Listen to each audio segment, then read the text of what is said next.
안녕하세요. 오늘 저희가 좀 깊이 파고들어 볼 이야기는요. 붓다께서 왜 그 제자들과 함께 때로는 좀 고독하고 무섭기까지 한 그 숲속에 머무셨을까? 바로 이 질문입니다. 여러분께서 보내주신 자료, 초기 경전이죠? 바야베라바 숫다를 중심으로 한번 풀어가 볼 텐데요.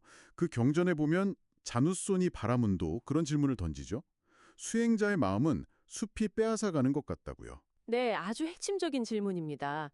사실 이 경전은 단순히 숲이 무섭다 이걸 넘어서요. 그 두려움의 진짜 본질이 뭐고 또 그걸 어떻게 넘어설 수 있는지 그 과정을 아주 깊이 보여주고 있거든요.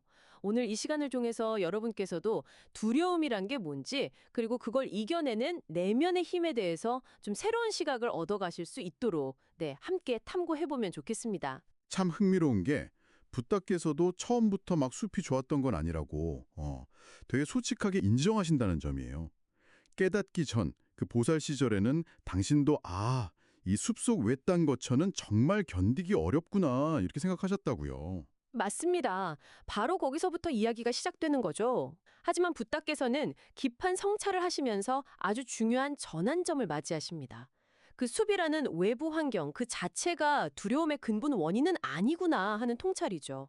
숲 자체가 아니고요. 네, 진짜 원인은 바로 수행자 자신의 마음속 그 내면에 있는 불순함 때문이라는 것을 깨달으신 겁니다. 내면의 불순함이요. 그게 구체적으로 어떤 걸까요?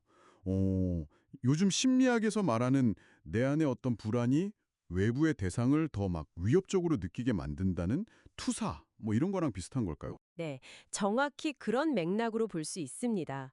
경전에서는 그래서 여러 행위의 청정함을 강조해요. 예를 들면 몸으로 짓는 행위, 또 말로 하는 행위, 그리고 마음으로 생각하는 것들. 이런 게 깨끗하지 못할 때, 심지어는 생계를 꾸리는 방식, 그게 정직하지 못할 때조차도 내면의 불안, 그러니까 경전에서 말하는 두려움과 공포, 바야, 베라바를 스스로 불러들인다고 설명하거든요. 그렇군요. 뭐 예를 들면 탐욕이나 악의 같은 그런 강한 감정들, 아니면 수행을 방해하는 게으름이나 집중력 부족, 또 자만심이나 명예욕 같은 것들, 이런 허물들을 경전에서는 무려 16가지나 언급하고 있습니다. 와, 16가지나요. 정말 세밀하게 보셨네요. 그럼 결국 외부의 그 숲이 문제가 아니라 내 안에 이런 해결되지 않은 문제들이 두려움을 키운다 이런 말씀이시군요. 바로 그 지점입니다. 붓다께서는 먼저 스스로에게 이런 허물들이 없다는 것을, 그러니까 내 몸과 말과 마음 그리고 생계 수단까지도 모두 청정하다는 것을 하나하나 확인하신 거죠. 그러면서 비로소 숲속에 머물 용기를 얻었다. 이렇게 말씀하십니다. 아, 나는 청정한 성인들 중 하나다. 라는 그 내적인 확신, 이게 아주 단단한 기반이 된 겁니다. 근데 부탁께서는 단순히 나에게 허물이 없구나 확인하는 데서 그치지 않고 오히려 더 적극적으로 그 두려움 속으로 걸어 들어가신 것 같아요. 보통은 피하고 싶을 텐데요. 네, 그 점이 정말 놀랍고 또 중요합니다. 일부러 매달 정해진 밤, 뭐 14일, 15일, 8일 밤 같은 때요. 사람들이 으슥하고 무섭다고 여기는 그런 장소 있잖아요. 예를 들면 뭐 공동묘지 근처라던가 아니면 아주 깊은 숲속 나무 아래 같은 곳. 이런 곳을 일부러 찾아가서 머무셨다는 거예요. 일부러요? 네, 그러면서 뭐 사슴소리, 공작새 소리, 심지어는 그냥 바람 소리에도 이것이 바로 사람들이 말하는 그 두려움과 공포구나 하고 그 감정을 피하지 않고 알아차리셨다는 거죠. 그런 상황에서 어떻게 평정심을 유지하고 두려움을 극복하셨을까요? 그저 알아차리는 것만으로 괜찮았을지. 말처럼 쉽지는 않았을 것 같은데요. 핵심은 있는 그대로 마주하는 것이었습니다. 이게 중요해요. 만약에 걷고 있을 때 두려움이 확 몰려오면 그 걷는 자세 그대로 두려움을 관찰하면서 극복하려고 애쓰셨어요.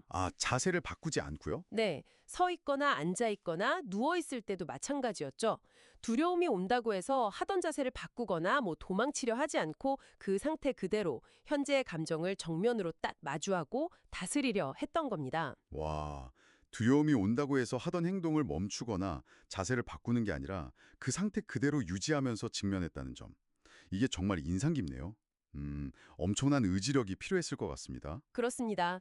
바로 이런 치열한 내면의 과정을 통해서 붓다께서는 깊은 마음의 평화, 그 네 가지 선정, 찬덩과 과거와 미래를 꿰뚫어보고 모든 번뇌가 사라졌음을 아는 세 가지 높은 지혜, 이것들을 얻어서 완전한 깨달음을 성취하셨다고 경전은 전하고 있습니다. 그렇다면 깨달음을 이루신 후에는 왜 굳이 계속 그 숲에 머무셨을까요? 이제 두려움의 원인이 내면에 있다는 것도 아셨고 또 그걸 극복하셨는데 말이죠. 네, 부탁께서 직접 두 가지 이유를 밝히십니다.